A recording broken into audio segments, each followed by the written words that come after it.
Jadi sebenarnya tugas kita apa? Seorang sales, dia mengevaluasi selama pekerjaan dia, mana yang menghasilkan uang dan mana yang tidak menghasilkan uang.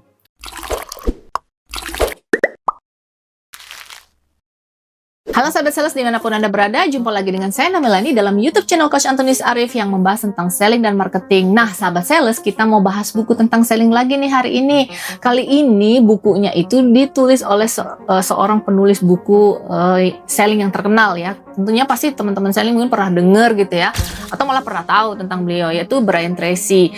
Brian Tracy menulis buku The Psychology of Selling. Ini kenapa sales gagal bukan karena skill tapi karena pikiran. Nah kita mau tahu nih apa sih yang dibahas dalam buku ini. Yuk langsung aja ya kita tanyakan, kita ngobrol dengan Coach Arif. Halo Coach. Halo. Coach, ini bukunya Brian Tracy mengenai apa ya Coach? Ini buku lama ya, udah buku lama, tapi termasuk salah satu buku yang cukup valuable.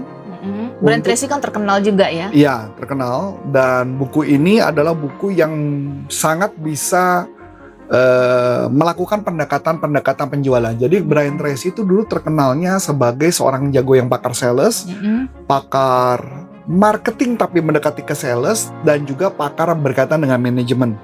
Nah itu pakarnya dia. Nah di dalam buku ini dia membahas tentang beberapa hal tentang bagaimana cara berjualan dengan menggunakan pendekatan psikologi.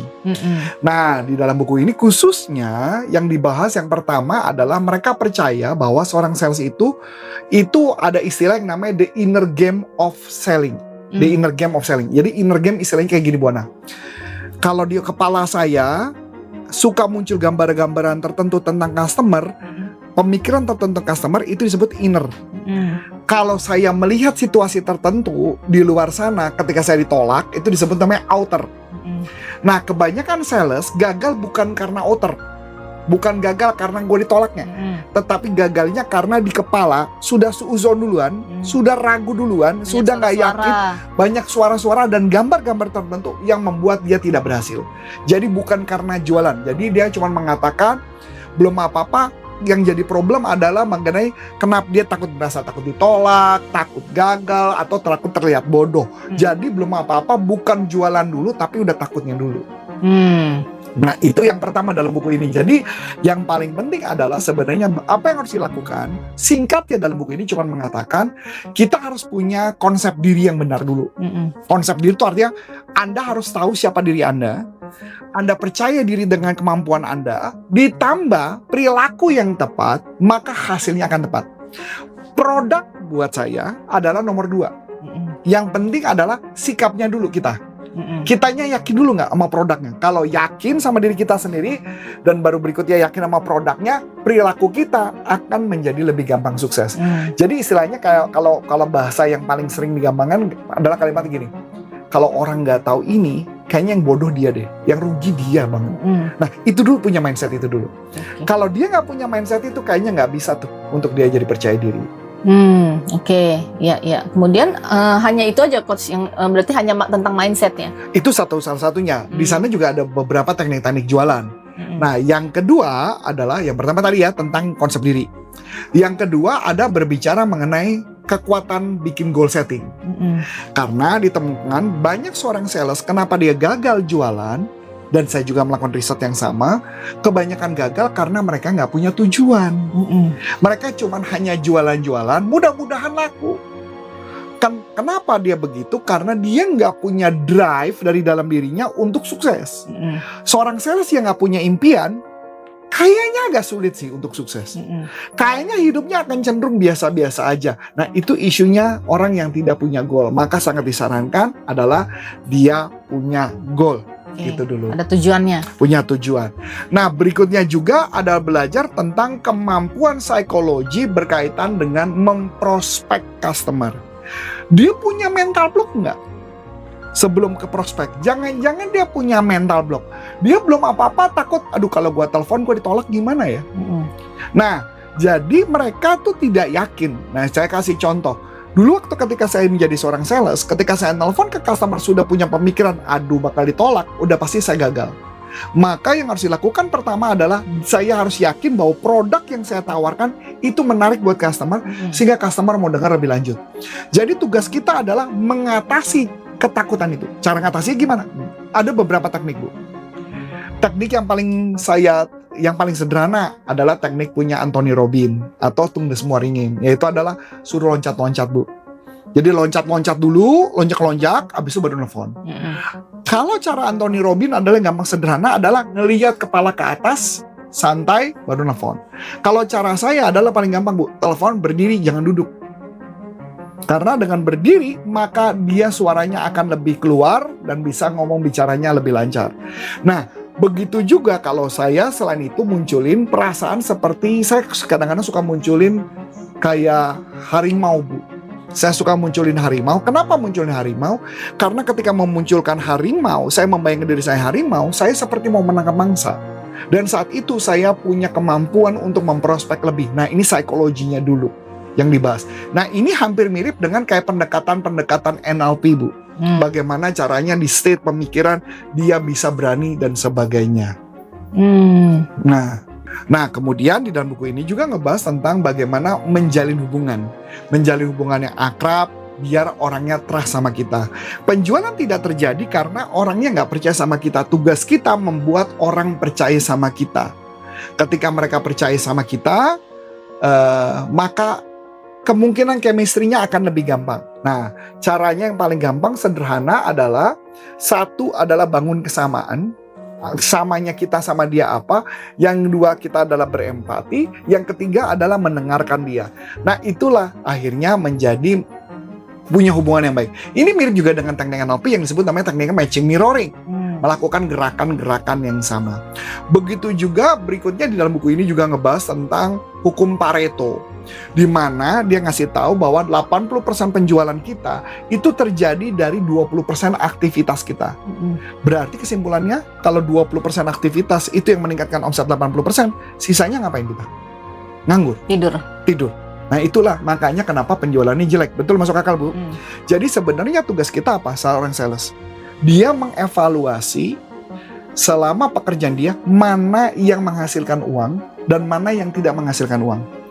Ibu bisa bayangin nggak, kalau dia bisa mengevaluasi pekerjaan yang menghasilkan uang dan dia melakukannya 2 kali lipat, berarti omsetnya akan naik 2 kali lipat. Itu yang disebut namanya 160%. Makanya kalau tugas seorang sales adalah menganalisa hukum Pareto tadi.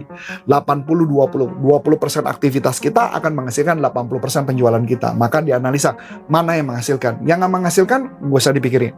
Karena semua hal di dalam dunia ada istilah namanya ada polanya. Tugas kita mencari pola. Polanya kita dapat, maka kita bisa ulang polanya lagi. Maka kalau ditanya, saya pernah mencapai omset hampir 3 kali lipat, gampang. Baru berapa? Kalau 20% aja dikali 3 baru 60%. Berarti saya masih nganggur 40% dong. Bayangin nggak? Omsetnya bisa naik 3 kali lipat. Nah, kayak gitu. Jadi tugas kita cari polanya. Itu di buku itu dibahas. Begitu juga ngebahas tentang psikologi berkaitan dengan presentasi. Presentasi yang benar adalah bukan selalu ngomong tentang fitur. Kebanyakan orang kan gitu tuh. Fitur lagi. Nah, presentasi yang benar adalah formulanya adalah problem dulu. Sebut problemnya apa, dampaknya apa, baru solusinya apa. Jadi mulai dari problem, dampak, baru solusi. Problem, dampaknya apa, baru solusi. Jadi kalau dia punya problemnya apa, dampak dari problem itu apa, maka baru kita kasih solusi. Nah, kembali, kalau orang kebanyakan sales apa? Kita punya fitur A, B, C, D, itu doang yang diceritakan. Maka kenapa penjualan suka gagal. Nah, itulah yang makanya cara teknik presentasi juga menjadi bagian penting. Berarti banyak ya, mulai dari deketin customer gitu ya, Coach. Betul.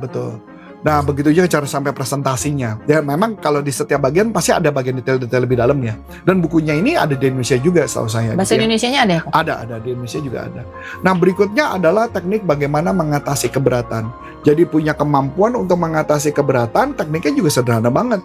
Tekniknya adalah cuman hanya pertama, ketika ada orang keberatan, dengarkan dulu keberatannya, kemudian acknowledge, artinya diterima gitu ya, diterima dulu. Acknowledge itu kayak diakui gitu loh. Jadi misalkan, harga barangmu mahal banget ya, kayaknya saya gimana ya? Oh, mahal. Oh, saya bisa ngerti sih kalau Anda berpikir mahal. Nah, acknowledge itu artinya gitu. Saya bisa ngerti kalau Anda berpikir mahal. Jadi acknowledge dulu. Setelah sudah, baru kita clarity, cari kejelasan. Contoh clarity kayak gini, Bu. Jadi listen, acknowledge, clarity. kalau saya boleh tahu, gimana ibu bisa berpikir bahwa harganya mahal? Nah, itu clarity gitu ya. Nah, setelah itu baru kita merespon. Saya kasih contoh. Bu Ana juga tahu kan, saya kan belakangan lagi tertarik untuk ngecilin pinggang. Ya, ngecilin pinggang dengan berbagai cara nih. Saya sudah diet dan sebagainya, sampai saya pergi ke klinik kan, klinik untuk melakukan hal-hal tertentu yang ada di klinik, yang ngencengin perut lah, yang apalah dan sebagainya ya. Dan saya sudah pergi ke 2 klinik. Dan ini menarik, Bu. Tadi ada yang chatting ke saya. Jadi sebelumnya dia udah di chatting ke saya dan saya sudah jawab. Saya nggak tertarik untuk lanjut ke sesi berikutnya. Lucunya, Bu, mereka mengabaikan. Taunya dia chatting ke saya hari ini, dia bilang, boleh nggak isi kuesioner? Saya isi lagi kuesioner. Pertanyaannya apa, Bu? Apa alasannya kenapa saya nggak datang ke sana? Saya jawab, saya nggak janji datang loh. Saya bilang saya nggak mau datang. Alasan saya nggak mau datang karena saya sebut alasannya. Dan tahu apa yang terjadi? Dia cuma nanya berulang-ulang, kenapa nggak datang, kenapa nggak datang. Kenapa mereka hanya peduli tentang itu, tapi kenapa mereka nggak peduli tentang dengerin problem saya? Ya dong. Jadi sebenarnya pada dasarnya gimana? Kalau pakai rumus ya, listen, acknowledge, clarity, baru respon. Jadi misalkan gini, boleh tahu Pak, Bapak ada masalah apa ya Pak yang membuat Bapak tidak datang? Udah dong. Misalnya saya ngomong, oh ya karena harganya tinggi sekali. Harganya 10 kali lipat daripada yang Anda berikan kepada saya. Nah harusnya dia nanya, misalnya gitu, dia jelasin, maksudnya 10 kali lipat gimana Pak? Boleh saya dapat penjelasan lebih dalam? Betul dong? Bisa saya ngomong, iya masa Anda ngasih saya harganya sekian, tapi kemudian ketika nanti saya perawatan, harganya 10 kali lipat. Nggak make sense buat saya. Ya dong? Nah, tinggal dia meresponnya apa? Nah, sayangnya dia hanya fokus sampai mendengarkan saja. Acknowledge-nya tidak, clarity-nya tidak. Jadi percuma. Nah, itu yang membuat kenapa penjualan suka gagal, Bu. Ya. Masuk akal ya? Nah, berikutnya adalah closing. Di dalam closing di sini akan bicara mengenai bagaimana supaya orang mau closing sama kita. Jawabannya gampang. Orang hanya mau closing kalau dia sudah trust. Kalau dia percaya sama produknya, dia akan lakukannya. Sebenarnya pertanyaannya, ketika saya pergi ke klinik yang pertama, dia memberikan hasil yang bagus hasilnya. Tapi harganya nggak masuk akal buat saya. 10 kali lipat daripada harga normalnya. Itu nggak make sense buat saya. Tapi seandainya aja, kalau harganya dinaikin 2 kali lipat, Coach Arif pergi nggak? Kemungkinan saya pergi. Ya dong, kan masuk akal Bu. Masa diskon sampai 10%, diskonnya sampai 90%, kan nggak make sense buat saya. Itu nggak make sense gitu loh maksudnya. Nah, itulah gambarannya gitu loh. Nah, jadi maksud saya, kalau dia kali 2, maksud saya masih masuk akal gitu loh. Kalau sampai dikali 10, come on lah. Nggak mungkin, malah lebih kayaknya mungkin bisa, bukan 10 malah. Kalau saya hitung-hitung itu naiknya mungkin bisa sampai 12-15 gitu. Nah itu jadi nggak masuk akal. Kebetulan saya pergi ke klinik 2. Ke klinik kedua, make sense. Harganya make sense. Dia cuman harganya 2 kali lebih mahal. Tapi kenapa nggak make sense? Alatnya menyakitkan buat saya, Bu. Makanya jadi tidak make sense, kan gitu ya. Jadi ada keberatan-keberatan tertentu yang saya tidak bisa. Tapi kan dia bisa kasih solusi lain dong. Kalau misalnya saya punya keberatan lain kan. Karena saya tahu dia punya produk lain gitu sebenarnya. Nah kita lanjut ya Bu. Jadi kenapa? Saya tidak trust sama mereka. Jadi otomatis saya nggak merasa juga urgent. Karena saya udah punya caranya. Menurut saya nggak make sense. Nah yang berikutnya yang paling penting juga di dalam buku ini membahas tentang kemampuan persistensi dan resilient. Persistensi artinya dia mau nggak fight terus. Dan mau nggak ketika dia jatuh, dia bangkit lagi dan fight lagi. Itu di dalam buku ini yang semua dibahas, Bu. Oke, berarti tadi banyak ya poin-poinnya ya Coach ya? Betul. Untuk jadi seorang sales itu, jadi selain di manajemen waktu, terus bagaimana dia skillnya itu gimana dia ketemu orang gitu kan ya Coach ya? Betul. Terus, menggali juga ya dulu ya sebelum dia mulai menjual fitur-fitur produknya dia. Presentasinya bukan menggali, tapi presentasi bagaimana caranya dia ketika menjelaskan sesuatu, dia menjelaskan dari problem, dampak problem tersebut apa buat dia, baru solusi. Kebanyakan sales kayak gitu. Oh iya, berarti ini penting banget buat teman-teman sales berarti ya Coach ya. Tidak kita langsung jualan fitur kita gitu kan, tapi kita tahu dulu nih gitu kan ya Coach ya, apa yang dibutuhkan sama customer dulu. Betul, gitu kan. Ibu masih ingat nggak Bu, waktu itu kita pernah ngisi acara di salah satu para pengusaha, yang para pengusaha, dan kemudian pengusaha itu cuma ngomong bahwa dia punya produknya itu CCTV, Dan seakan-akan harga CCTV-nya sama yang lain dia harganya lebih mahal. Mm-mm. Dia pada punya fitur yang dimana yang produk lain nggak punya. Tapi dia hanya fokus kepada harga. Itu kesalahannya para sales, Bu. Ya, nah. Padahal sebenarnya produknya itu ngebantu banget karena produknya punya faktor fitur AI yang bisa mendeteksi siapa yang melakukan kejahatan itu. Yang dimana Di produk lain nggak ada. lain nggak ada. Oh, Nah gitu itu ya, Kak, ya? maksud saya. Berarti dia harus kenal dulu ini Makanya ya. begitu juga dengan satu bisnis yang kita lagi lakukan coaching, dia juga tidak tahu kelebihan produknya apa. Maka kadang-kadang produk menjadi problem karena mereka tidak tahu kelebihannya Iya, apa. Berarti bukan melulu produk itu satu produk itu jelek, gitu. Betul. Tapi karena kita belum tahu aja apa sih kelebihan dari produk itu ya. Betul. Oke. Nah, sahabat sales, kalau ada pertanyaan seputar topik kita kali ini, yuk langsung aja dilayangkan supaya YouTube channel kita semakin bertumbuh.